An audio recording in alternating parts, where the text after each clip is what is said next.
আমি কই পরিমাণ জালেম হইলে, আমি কি পরিমাণ নিকৃষ্ট মানুষ হইলে, আমি কত বড় নাফরমান হইলে, কত বড় দুঃসাহস আমার হইলে আমি এশারের সময় যখনই আজান দেয় আমি মোবাইলটা নিয়ে বসে যাই, আমি কানের মধ্যে হেডফোন ঢুকাইয়ে দিই।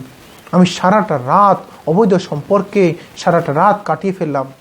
আমার একটুও বুঝি বুকটা কাঁপলো না যে আমার তো কখনো কিছুই ছিল না। সেই 2 ফোঁটা নাক পাক পানি থেকে আমাকে সৃষ্টি করে আল্লাহ পাক আমাকে এই অবস্থায় এনেছে, আমাকে এই যে ক্ষমতাটা দিয়ে দিল, আনার পরে এনে আমাকে এই ক্ষমতাটা দিয়ে দিল হাত চলার মতো, পা চলার মতো, চোখ চলার মতো, মুখ চলার মতো। আর আমি এশারের নামাজটা আল্লাহ ডাকতেছে নামাজের জন্য, কল্যাণের জন্য আসো, আমি না দিয়ে আমি মোবাইলটা নিয়ে হেডফোন লাগিয়ে যে শুয়ে গেলাম। 2টা 3টা 4টা 5টা ফজরের আজান যখন হয় আমি তখন শুইতে যাই। আমি একটু কল্পনা করি না যে আমি কি পরিমাণ নিকৃষ্ট জালেম নাফরমান বেঈমান হইলে আমি এই কাজটা করতে পারি। আমি কত বড় নাফরমান, আমার কত বড় দুঃসাহস, আমি কত বড় নিকৃষ্ট হইলে হই আমার এই 5 ওয়াক্ত নামাজ আমার মালিক সমস্ত নাজ নিয়ামতে ভরপুর করার পরও আমি 5 ওয়াক্ত নামাজ পড়তে মন চায় না। এমন কিছু দুঃসাহসী, এমন কিছু নাফরমান, এমন কিছু জালেম আছে যে এশারের আজান যখন দেয় সে কানের মধ্যে হেডফোন লাগিয়ে মোবাইল নিয়ে বসে যায়। তার একটা বারের জন্য চিন্তা করতেছে না এই রাতটা যদি আমার সারা জীবনের জন্য শেষ রাত হয়ে যায়। আমি যে মোবাইল নিয়ে বসে গেছি আর আমার চিন্তা ভাবনা নাই। এশার নামাজটা আল্লাহ বলছে হাই আলা সালাহ হাই আল ফালাহ, নামাজের জন্য কল্যাণের জন্য আসো। আর আমি যে চলতেছি ফিরতেছি, আমি মন চাইতেছি চলতেছি, এভাবে সারাটা জীবন কাটাইতেছি। আমার এশারের উজু দিয়ে যে মানুষটা ফজরের নামাজ পড়ে এই মানুষটা না হয়ে আমি এশারের সময় মোবাইল নিয়ে বসে ফজরের আজান দেওয়ার সাথে সাথে আমি মোবাইলটা রাখি। আমি কত বড় গায়রত, আমি কত বড় জালেম, আমি কত বড় নিকৃষ্ট, কত বড় নাফরমান হইলে আমি এই কাজটা করতে পারি। 1 ওয়াক্ত নামাজ আমি যদি না পড়ি 230 কোটি 40 লক্ষ বছর জাহান্নামে জ্বলতে হবে। সেই মানুষটা আমি কত বড় নিকৃষ্ট, কত বড় আমি ক্ষমতাধর হয়ে গেলাম যে আমার 230 কোটি 40 লক্ষ বছরে 15 মিনিটের জন্য আমি কত বড় বোকা হয়ে গেলে আমি পারি। আমি বলে দিলাম 1 ওয়াক্ত নামাজ আমি যদি কেন যেন না পড়ে আল্লাহকে বলে দিলাম, হে আল্লাহ তুমি আমাকে জাহান্নাম কত দিতে পারো দাও, কত দিতে পারো দাও, কত দিতে পারো দাও, আমি সমস্ত জাহান্নামের সমস্ত শাস্তি আমি ভোগ করতে পারবো। কেন যেন আমি বলতেছি আল্লাহকে, আমি কেন যেন বলতেছি আল্লাহ আমার দ্বারা আমার জাহান্নামটাই আমার শেষ ঠিকানা, আমার জাহান্নামটাই চিরস্থায়ী ঠিকানা, আমার জাহান্নামটা আমার নিকৃষ্ট ঠিকানা নয়, আমার সবচেয়ে উৎকৃষ্ট ঠিকানা, আমার জাহান্নামটা শান্তিময় ঠিকানা। আল্লাহ তুমি আমাকে জাহান্নাম দাও। আমি দুনিয়াতে থাকতে একটু ভোগ বিলাস করি, 60 70 100টা বছর ভোগ বিলাস করি, আমি নামাজ পড়বো না, আমি দুনিয়ায় কোনো কাজ করবো না, আমার নামাজ আমার কাছে ভালো লাগে না, আমার কাছে নামাজ পড়তে গেলে আমার কাছে অলসতা লাগে, আমার নামাজ পড়তে গেলে আমার অসুস্থতা বেড়ে যায়, আমার নামাজ পড়তে গেলে আমার ঠান্ডা লাগে, আমার নামাজ পড়তে গেলে উঁচু করতে হয়, উজু করলে আমি শেষ হয়ে যাই, এই জন্য আল্লাহ আমার কাছে এই জিনিসটা ভালো লাগে না, তুমি যেটা মন চায় ওটা করিও, কিন্তু আল্লাহ আমি নামাজ পড়বো না। আমি কিনো যেন আল্লাহকে এই জিনিসগুলো বলে দিচ্ছি। আপনার একটু বুক কাঁপলো না যে মালিকটা আপনাকে কিছুই ছিলেন না ওইখান থেকে আপনাকে এই অবস্থায় দিয়ে দিল, সেই মালিকটার একটু শুকরিয়া আদায় করলেন না? আপনি এশারের আজান দিচ্ছে, আপনি কি পরিমাণ নিকৃষ্ট মানুষ হইলে আপনি মোবাইল নিয়ে যে বসে গেলেন। যত প্রকার নর্তকী উনি যত নিকৃষ্ট মহিলা আছে ওদেরকে নিয়ে আপনি সারা রাত সময় কাটাইলেন। যত প্রকার এই সব উশৃঙ্খল সম্পর্ক, আপনার হারামিয়ত সম্পর্ক, এদের সাথে আপনি সময় কাটাইলেন, সারাটা রাত সময় কাটাইলেন। 2টা 3টা 4টা 5টা আজানের আগ পর্যন্ত আপনার ওই মোবাইলটা আপনার হাত থেকে পড়ে না। কি পরিমাণ আপনি জালেম হইতে পারেন, কি পরিমাণ নাফরমান, কি পরিমাণ বেঈমান হইলে আপনি এই কাজটা করতে পারেন। আপনি একটু চিন্তা করতেছেন না? আপনি একটু চিন্তা করতেছেন না এই সমস্ত হাত আমাকে কি দিল, এই চোখ কে দিল? আপনার চোখ যে নিচ্ছেন, চোখে চিকন চিকন এমনগুলা রগ আছে, এমনগুলা শিরা আছে যে শিরাগুলা আপনার ওই ক্ষতিকারক যে অ্যান্টিবায়োটিক আল্ট্রাভায়োলেট রশ্মি আছে ওটা চোখে পড়ার সাথে সাথে ও রগগুলা ফেটে যায়। আপনি সারাটা রাত চোখটা আপনাকে দিল ঘুমানোর জন্য, সারাটা রাত আপনি সারাটা রাত চোখটাকে জাগিয়ে রাখলেন, দিনের বেলা আপনি ঘুমাইলেন। চোখটা তো আমাকে এই জন্য দেওয়া হয়নি, ঘুমটা রাতটা তো আমাকে এই জন্য দেওয়া হয়নি, রেস্টটা তো অবসর সময়টা তো আমাকে এই জন্য দেওয়া হয়নি।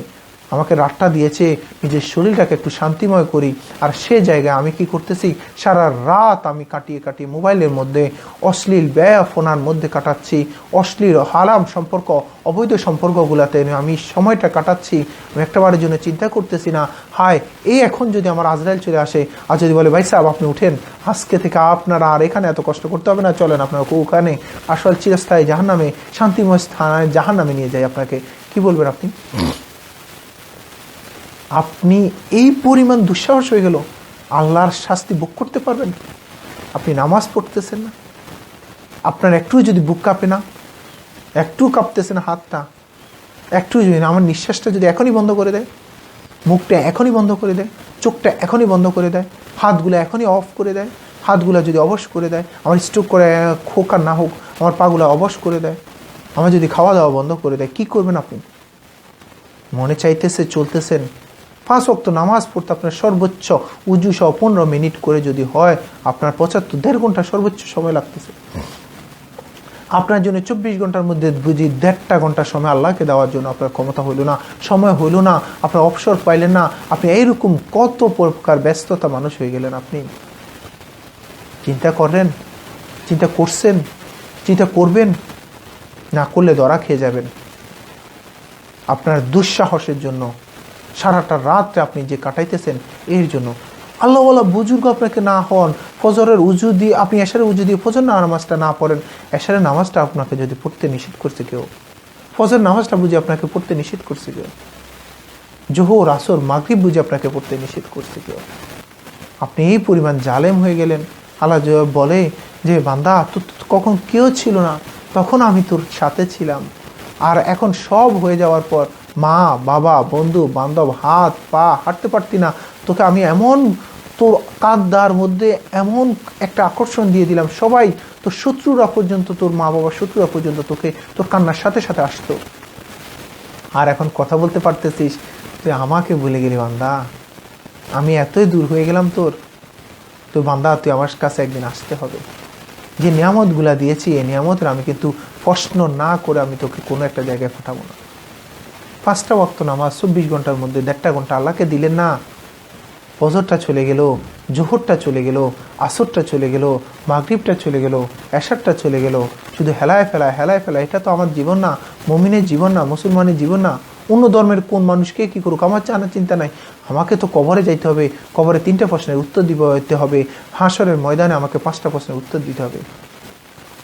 5টা ওয়াক্ত নামাজ আল্লাহর ওয়াস্তে আজকে থেকে শপথ করি, 5টা ওয়াক্ত নামাজ আমি ছাড়বো না। 5টা ওয়াক্ত নামাজ আমি না ছেড়ে আমি যদি চলতে পারি, আমার আল্লাহ আমাকে যদি মাফ করে দেয়, হয়তো ধরা খেয়ে যাব। আমার এই শরীরটা জাহান্নামের জন্য বানানো হয়নি তো ভাই, আমার এই শরীরটা জান্নাতের জন্য বানানো হয়েছে। আমি কেন সেদে আল্লাহ থেকে আমি জান্নাত না নিয়ে জাহান্নামটা নিয়ে যাব? আল্লাহ শেষ রাত্রে উঠে বলে, বান্দা তোর কি লাগবে? তোর সন্তান লাগবে, তোর বাচ্চা লাগবে, তোর বউ লাগবে, তোর টাকা পয়সা লাগবে, তোর গাড়ি বাড়ি লাগবে, তোর চাকরি লাগবে, এই জিনিসগুলো আল্লাহ চায়, আল্লাহর থেকে চেয়ে নেন। ওই বান্ধবীর সাথে হারাম সম্পর্কে না, আমার হক ভালো লাভ হবে, আমি আল্লাহ যদি আমাকে একটা বউ দিয়ে দেয়, সমস্যা কি?